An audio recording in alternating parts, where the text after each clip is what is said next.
መንፈስ ቅዱስ እንደፈቀደ ነው የጸጋን ስጦታ ለብልቶች የሚሰጠው። የብሉይ ኪዳኑን ስናሳዝነው ጥሎ ይሄዳል።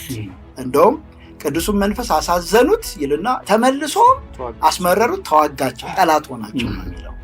አዲስ ኪዳን ላይ ግን በጣም የሚገርመው ኢየሱስ ከኔ ሌላ አጽናኝ ብሎ ትቶልን የሄደው መንፈስ እስከ ዓለም ፍጻሜ ከኛ ጋር ነው። ኤፌሶን 4:31 ላይ አታሳዝኑት፣ አታስመረሩት ይባላል። ልናሳዝነው እንችላለን እንጂ ከኛ አይደለም። ጴጥሮስ መዳንም በሌላ በማንም የለም የሚለውን በድፍረት በነዛ ሰዎች ፊት መናገር ያስቻለው የመንፈስ ቅዱስ ሙላት ነው። መንፈስ ቅዱስ መሙላት ከሆነ አካል መጥቶ የሚገባብህ ነገር አይደለም።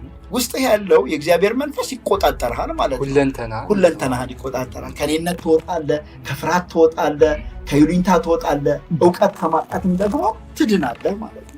በሐዋርያት ሥራ ያለችው ቤተክርስቲያን ሙሉ በሙሉ የክርስቶስን አካል እስከነ ሙላቷ የምታሳይ ናት ይባላልና እውነት ነው። መንፈስ ቅዱስ አሁን በቤተክርስቲያን ዘመን ውስጥ አለ። እሱ ሁሉን ነገር ይመራል። ለዛም ነው አይደለ በራእይ ዮሐንስ መጨረሻ ላይ መንፈስና ሙሽራይቱ ና ይላል።